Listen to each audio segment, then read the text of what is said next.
Então a gente vai dar continuidade ao desenvolvimento da glândula pineal de forma consciente. De que maneira nós vamos fazer isso? Reverenciando o céu. A ideia de hoje é a gente se aproximar um pouco, através do pensamento, de locais, de energias, de estruturas que estão fisicamente muito distantes de nós, mas que na realidade talvez tenham representantes bastante próximos. Então a gente vai falar um pouquinho sobre uma das estrelas dessa constelação de Touro, mais especificamente um pequeno aglomerado que tem o nome normalmente de Pleiades. Pleiades são um conjunto de estrelas, então não é um planeta, não é uma estrela, é uma pequena constelação, embora não seja uma constelação macro, uma constelação oficial. Ela faz parte da constelação do Touro, tá? E como a gente vê aqui, só para ficar mais fácil. Ó, as Pleiades. Quem já teve a oportunidade de ver as Pleiades ao vivo? Não tão próximo assim, mas... que ótimo. Então, para quem já viu por um telescópio, por uma luneta, por um binóculo comum, olha, basta um binóculo do mais porcaria que você quiser, que já é suficiente para a gente ver as Pleiades. As Pleiades são um conjunto de estrelas que fica, se a gente observar bem a constelação de Touro, que para nós parece um pequeno A, nós estamos no hemisfério sul. Lembre-se que quando a gente está no hemisfério norte, as constelações ficam invertidas, tá? Parece o chifre do touro, é. Por isso que para nós eles falam, mas não parece com o touro isso, né? A principal estrela da constelação de Touro é Aldebaran, cujo significado é o seguidor, Aldabaran, do árabe, o seguidor. O seguidor foi colocado por Zeus para ajudar a proteger as 7 irmãs, as Pleiades, que são filhas de Atlas e Pleione. Filhas de Atlas, isso já diz alguma coisa para a gente. E sabe que coisa mais caprichosa? Pleiades significa multidão, uma pleiade de escritores, uma pleiade de cientistas, uma pleiade de cantores, é uma multidão. Em grego, pleiade significa multidão. Na Roma antiga, não se falava pleiades para essas estrelas. O termo romano era vergile, e vergile significa antes da primavera. Por quê? Porque esse grupo de estrelas, quando ficava visível pouco antes do nascer do sol, indicava que era o momento de arar a terra e semear. Porque a partir dali, o frio já não seria mais um incômodo. Lembre-se que precisava semear o mais cedo possível para se colher bastante. E as Pleiades eram usadas no período romano para indicar tanto o período de navegação. Então, quando as Pleiades surgiam no céu logo antes do amanhecer e depois, vários meses depois, até quando ela se punha no horizonte, esse era o período de navegação mais adequado para os romanos antigamente, assim como para outros povos, tá? Então era chamado de vergile. Do ponto de vista mitológico, para os romanos, as Pleiades não se chamavam Pleiades. São poucas as referências mitológicas que os romanos não absorveram dos gregos. Quase tudo é Zeus com Júpiter, Cronos com Saturno, Mercúrio com Hermes. Então as relações mitológicas são muito bem estabelecidas, mas Para os romanos, as Pleiades, filhas de Atlas, eram chamadas de filhas de Atlas, Atlântides. Então esse termo Atlântida e Atlântide deriva do período da Roma Antiga, porque para eles eram filhas, eram 7 irmãs, filhas da figura mitológica que suportava o planeta Terra. Atlas é o deus da mitologia que carrega a Terra nos ombros. A nossa primeira vértebra na região cervical, que está suportando o peso da nossa cabeça, se chama Atlas. E Atlas se casou com Pleione, que era uma ninfa, uma deusa das águas, e tiveram 7 irmãs. O planeta que estava nos ombros de Atlas se casa com as águas, e Atlântida, ou o reino de Atlântida, na sua história, submerge, tem o seu fim nas águas. Olha que coisa interessante. Não precisa ir longe, porque essa é uma mescla de culturas que acaba falando a mesma coisa. Curiosamente, nós entendemos que os Atlantes deixaram conhecimento e eventualmente alguns seres aqui na Terra, que depois originaram algumas culturas e alguns povos. Existem povos não tão antigos que consideravam que tinham vindo de fora das Pleiades, por exemplo, os Incas. Ou para os Incas, a origem daquele povo, Pachamama e Pachataca, originaram o povo Inca lá no Lago Titicaca através do casal estelar que teve sua origem nas Pleiades. Olha como a gente vai pintando e vai chegando sempre à mesma ideia, à mesma história. E o que as Pleiades têm a ver com a nossa atualidade? Olha que interessante. Divaldo Franco, que é talvez um dos médiuns mais reconhecidos que a gente tem, de maior credibilidade, entre suas obras, ditadas por Manuel Filomeno de Miranda, que escreveu sobre a transição planetária, comenta da vinda de seres pleiadianos, voluntários, a convite de Jesus, para auxiliar na transição da Terra para um plano de regeneração, deixando um mundo de provas e expiações, passando a um mundo de regeneração. E, segundo Divaldo, não poucos, mas alguns milhões de seres pleiadianos atenderam ao chamado de Jesus e vêm aos poucos encarnando na Terra.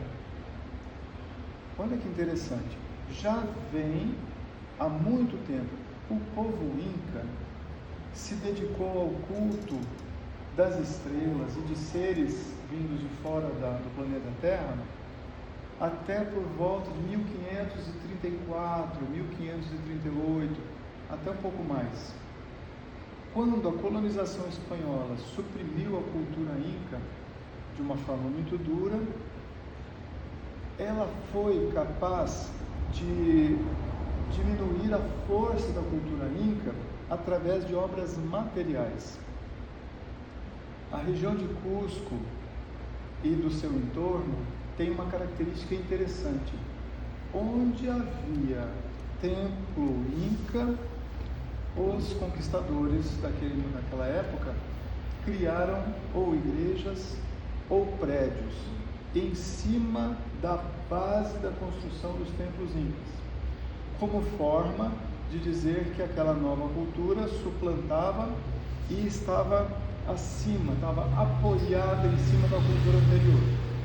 Da mesma forma aconteceu com vários templos romanos em todo o Império Romano, mesmo em Roma. Vou dar 2 exemplos claros. A maioria de vocês que já teve a oportunidade de viajar, já viu, pertinho do Panteão, ao lado do Panteão, tem uma igreja muito bonita que guarda o corpo de Santa Rita de Cássia, que se chama Basílica de Santa Maria sopra Minerva. Santa Maria acima de Minerva.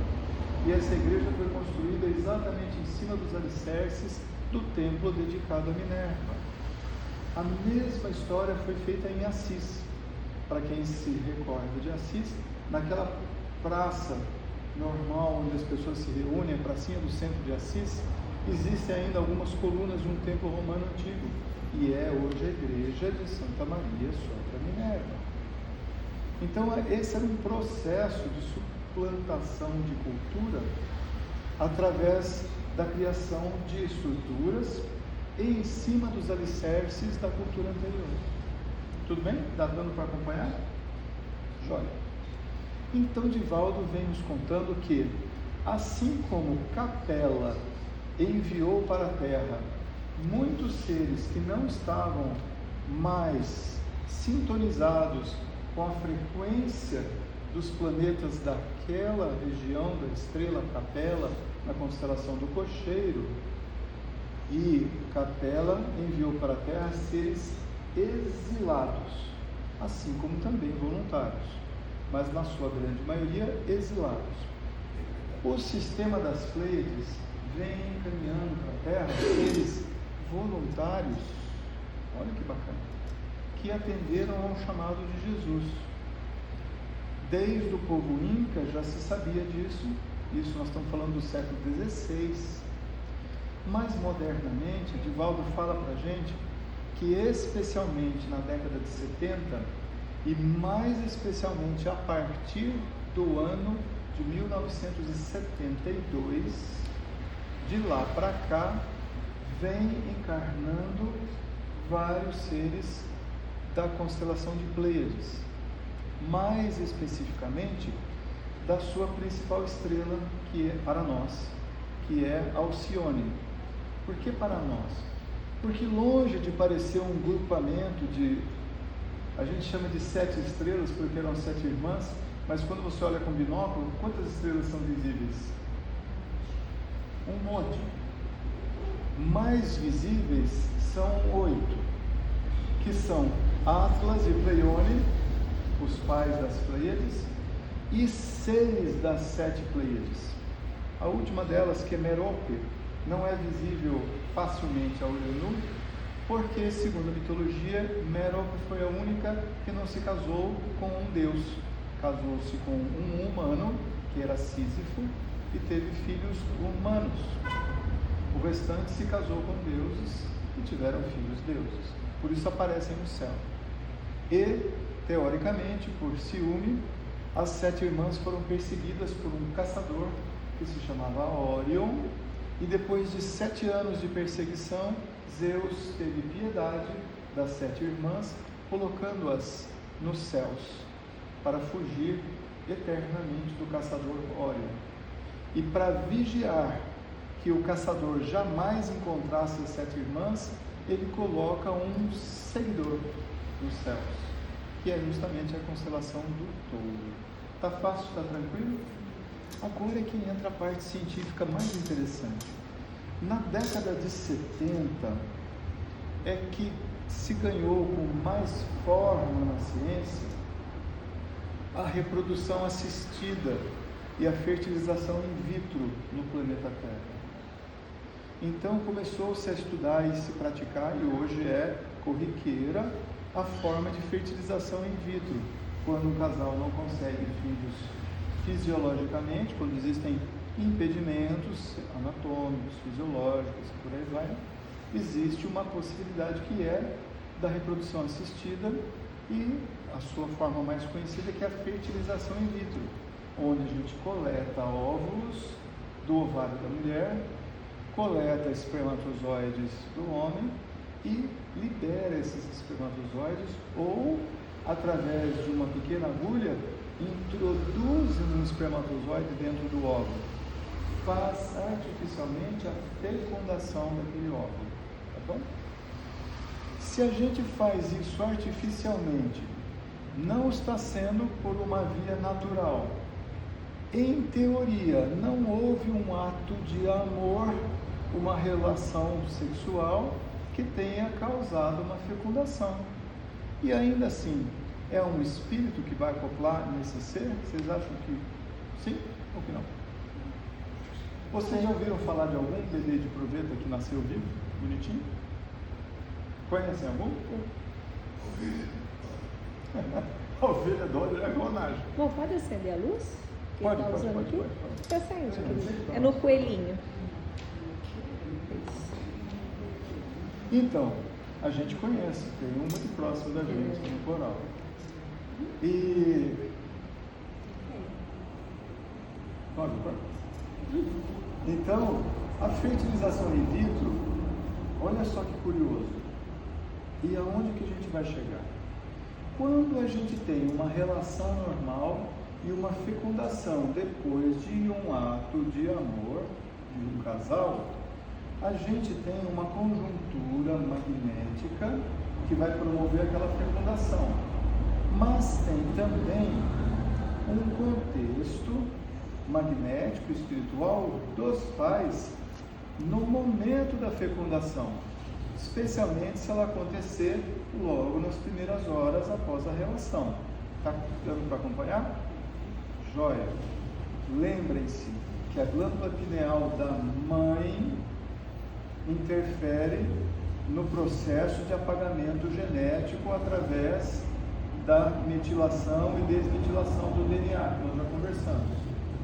Lembre-se que o espermatozoide também carrega a capacidade de metilar e desmetilar o DNA. É a primeira onda de apagamento das memórias do DNA. A segunda onda é na fecundação.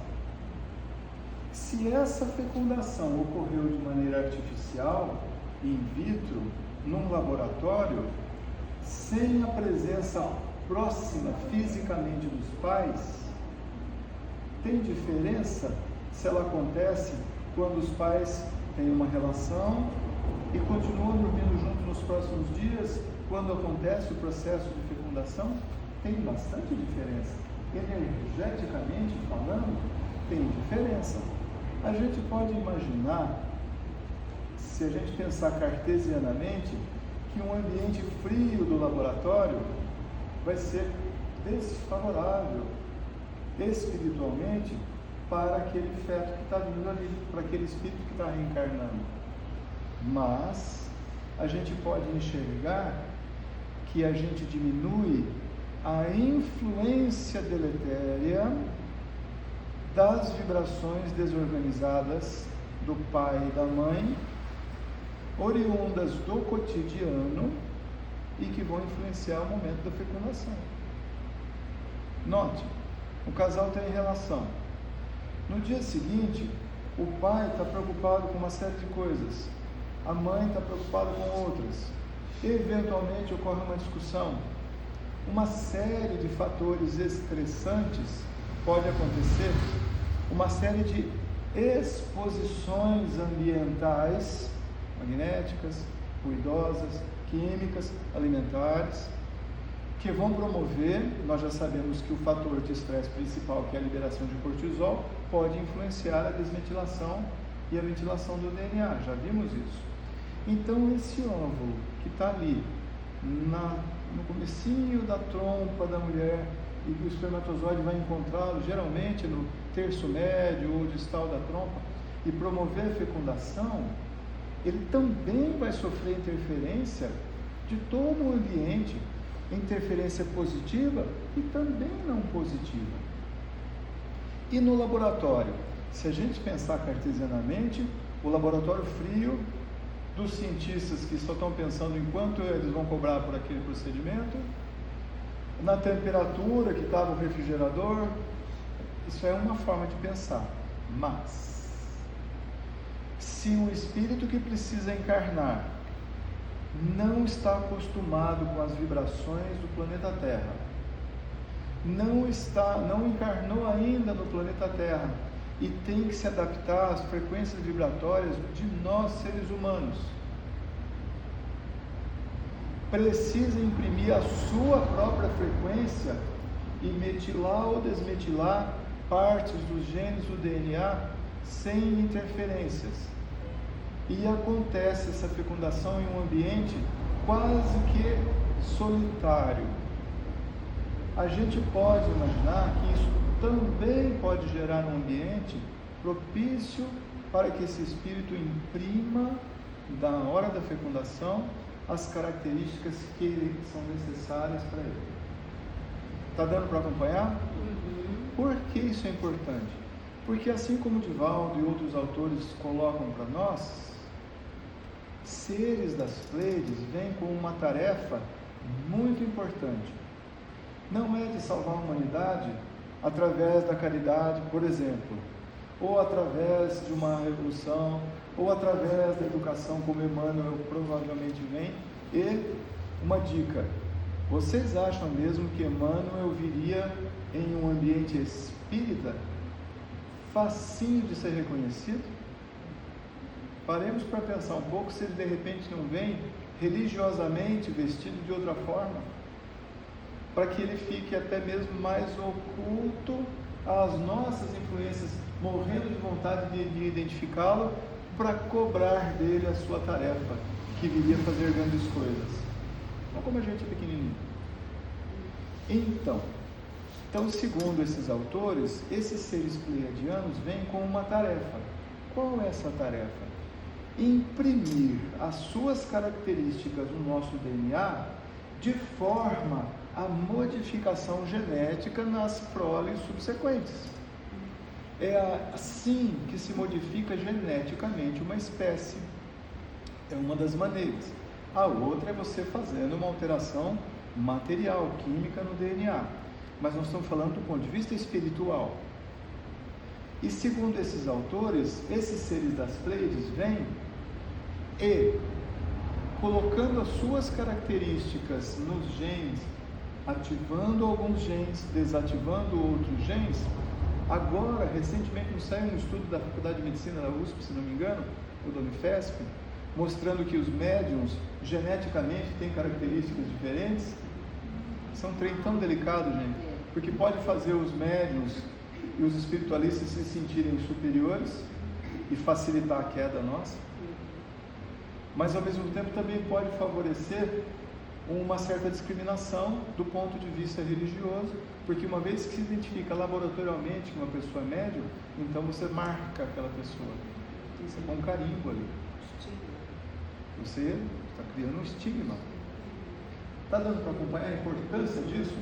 Então, um ser que vem das estrelas, e não é qualquer estrela, é uma estrela mais jovem que o Sol, muito mais jovem que o Sol, muitos milhões de anos mais jovem que o Sol, cerca de 1.400 vezes mais brilhante que o Sol. E a gente acha que a sabedoria está só nos anciões. É um alerta para que a gente comece a seguir também os mais jovens. Talvez ali resida uma sabedoria que a gente ainda não conheceu. Isso é uma metáfora, mas ela se aplica. Então, esses seres das Pleiades vêm modificar geneticamente, não é o DNA, não vai haver uma tripla hélice, o DNA não vai fazer uma volta para a esquerda, para a direita, ele não vai construir um castelinho no estilo barroco, não vai acontecer. Mas a ativação ou desativação de determinados genes do DNA específicos favorecerá mediunicamente a aproximação com os planos sutis. Está claro? Isso é fisiológico. Fisiológico. Não. No momento da fecundação, lembra que nós já estudamos, é a segunda onda de esquecimento que o espírito promove na matéria através da desmetilação. Tá? Essa segunda onda, e que nós já vimos que a mãe é mais responsável pelo esquecimento dos filhos, entre aspas. Na parte feminina, no gene, no cromossomo X, existe um apagamento maior em determinados genes. Então, a mãe é responsável pela nossa falta de memória. No sentido bom. Se tem algum sentido bom nisso, mas é no sentido bom. Lembre-se. De poupar, que a gente se lembre das nossas mazelas antigas e dos nossos equívocos, diminuindo a intensidade das nossas preocupações, diminuindo a força do nosso sentimento de culpa, que é talvez um dos maiores cânceres da nossa era moderna, que isso gera depressão e gera toda uma cadeia de eventos a partir dali. Então, esses seres pleiadianos, que estão vindo de uma estrela distante de nós, quase 400 anos-luz, quase 400 anos-luz. Um ano-luz são 10 trilhões de quilômetros. Então é uma turma que está vindo de longe, reencarnando em massa a partir de 1972. Como todos os seres humanos, não vai vir diferente, não vai ter orelha azul, não vai ter nada que você fale, esse é o pleiadiano. Não dá. Mas, geneticamente, e depois, através da perpetuação da espécie humana, ou seja, através da sua própria reprodução, os novos seres que vêm, já vêm geneticamente como um padrão que vai facilitando o desenvolvimento da espécie. Assim como aconteceu em dois momentos agora recentemente mais estudados. Um deles no início da Revolução Industrial, quando se percebeu uma ligeira modificação em frações de grau do ângulo do osso esfenoide, que é o osso que conecta todos os nossos ossos do crânio. Então nós somos diferentes de quem nasceu no século XVIII. Olha que importante. E, assim como na evolução do Pithecanthropus erectus, lá no Homem das Cavernas, uma mudança de gene, de ativação de gene, permitiu àquele ser a apreciação da beleza e a estética e a arte. Olha que coisa importante. Nós estamos falando de um período de no máximo 100 mil anos de evolução, em que geneticamente o ser humano, agora o Homo sapiens, passou a apreciar a beleza. E 10 mil anos atrás, aproximadamente, tem nas cavernas de Lascaux, na França, desenhos rupestres que fazem referência às Pleiades. Oh, gente, numa época em que mal havia conhecimento sobre a agricultura, os povos nômades estavam começando a perceber que as coisas que eles comiam e que estavam nas planícies em que havia monções, inundações ou vulcões, aquelas frutas e aquelas hortaliças que se comia vindo da terra tinham um valor nutricional melhor, era mais saboroso, dava mais saúde, e o ser humano passou a ocupar mais a faixa litorânea, as regiões próximas de vulcões e as áreas alagáveis, porque depois você acumula, hoje sabemos, matéria orgânica, você vai ter mais nutrientes, né? Falando. Em relação a essa fertilização in vitro, eu tenho um caso clínico que a moça já teve 2 abortos e agora tem uma redução, tem um tipo de ovos e ela vai fazer ela e o companheiro uma fertilização. Quer dizer, pode ser esse ser que não, que tipo assim, não é causando um aborto, mas não consegue tolerar o denso desse útero. E precisaria, não, o útero vai estar de toda forma. Sim, não, in vitro, vai fazer O artificial. útero é o mesmo. A fertilização acontece fora. Certo. Pode ser. Não dá pra gente saber. Então, ela teve um sonho com o ser prateado, sem acreditar em nada disso. Pode ser. Pode ser ou não. Pode ser. Nós vamos ter que sempre tratar assim, porque senão a gente entra na divinização. A gente fala, fulano é de outro planeta. Não, Fulano nem tem características. pensar, né? Assim como hoje tem uma tendência de chamar algumas crianças de índigo, cristal, diamante, arco-íris. A gente tem que ter uma cautela grande com isso, porque a gente é que está rotulando uma coisa que a gente não tem meios atuais de saber. Esses Não tem. pleiadianos, uma característica deles seria em relação a parte intelectual, Não. espiritual, Não. porque o ser humano desenvolveu a estética, se aproxima da beleza. Tudo bem. Talvez a característica seja mediúnica. Mediúnica. Não estamos falando de psicografia, mas de sensibilidade ao plano sutil, que pode acontecer de muitas maneiras diferentes. Mas se houvesse uma característica que a gente pudesse fenotipicamente identificar, ou genotipicamente, cor do olho, ou espessura da tábua óssea, alguma coisa, a gente já rotularia. Opa, esse aqui é, esse aqui não é. Neste momento não há como fazer essa identificação. Graças a Deus que não. Graças a Deus. Para evitar a nossa própria interferência e a nossa expectativa em relação a esses seres. Imagina se vem na família um ser que você identifica assim. Como você vai tratar? Diferente dos outros? Provavelmente vai mimar mais para que ele fique protegido e que ele cumpra a sua tarefa divina, então ele não pode ficar sujeito às intempéries e às coisas que nos tornaram fortes como somos, os erros, e mais privá-lo dos seus próprios erros enquanto ser humano. Mas é importante Não esse dá. conhecimento, porque se, por exemplo, tiver pais muito rígidos que não acreditam em nada de reencarnação de nada, essa criança pode ser taxada como Não louca. sei. Não, Pode ser. ela não acredita em ET, não acredita em nada disso. Que bom também. Ela vai Assim sofrer, como- né? Ela vai sofrer. Gente, cautela. A nossa cultura ocidental, ela tende para isso. Imagina se esse ser vem, por exemplo, num povo árabe, que não crê nisso. Não pode vir como árabe, tem que vir como ocidental, que acredita em extraterrestres. Não pode vir como um taoísta japonês, não pode vir como aquele povo lá do Japão que só come o que a terra dá, de verdade, espera o fruto cair para comer.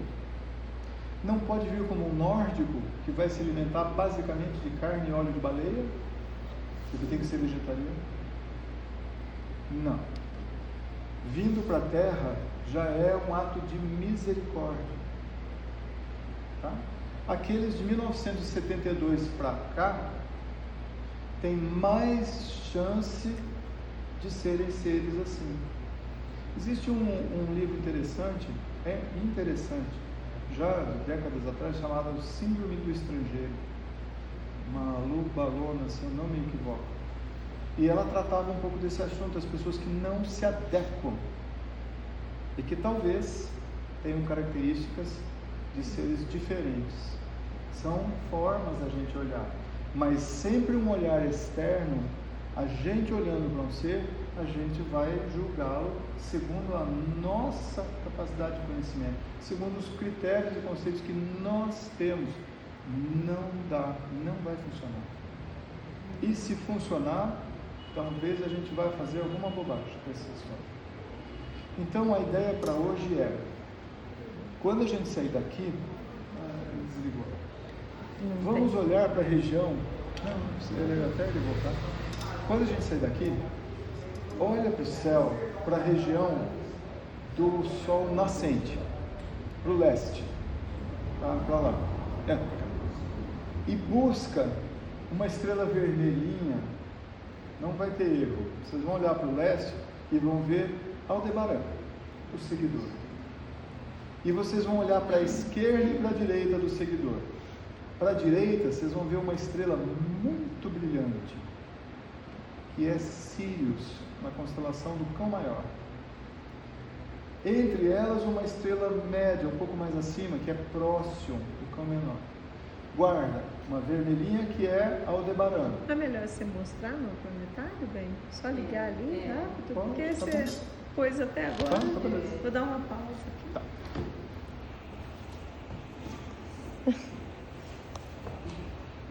Vocês achar as coisas Porque para achar o Cione.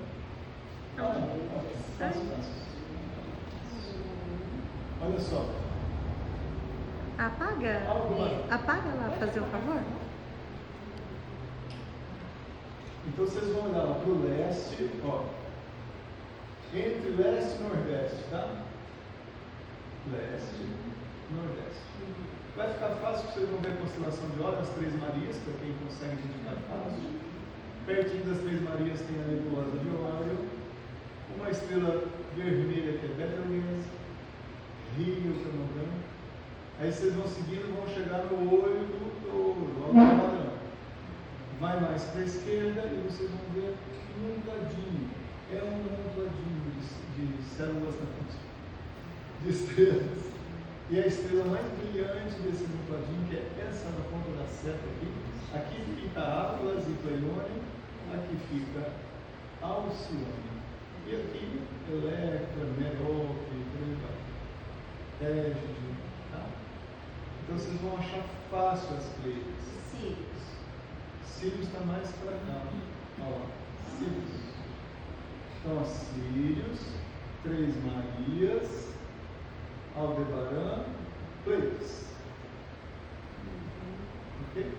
Lembre-se dos Incas que fazem ainda hoje, na entrada do nosso inverno, a festa ao Deus Sol, chamada Inti Raymi, e que se comemora o Deus Sol, mas também marca o período de semeadura, e que é quando as Pleiades ficam mais visíveis no céu da manhã, tá? No céu da manhã, em junho. Para os romanos, as Pleiades ficavam visíveis no céu da manhã em maio. Ali se começava a semear. A partir dali já era primavera, não no calendário, mas é o período de plantio, onde o frio acabava em definitivo lá na Itália, ou em Roma, no Império Romano, tá bom? Então quando a gente sair daqui hoje, vamos tentar achar as Pleiades. O esforço de tentar achar esse grupo de estrelas já é uma forma de olhar para o céu, porque a gente não olha para o céu.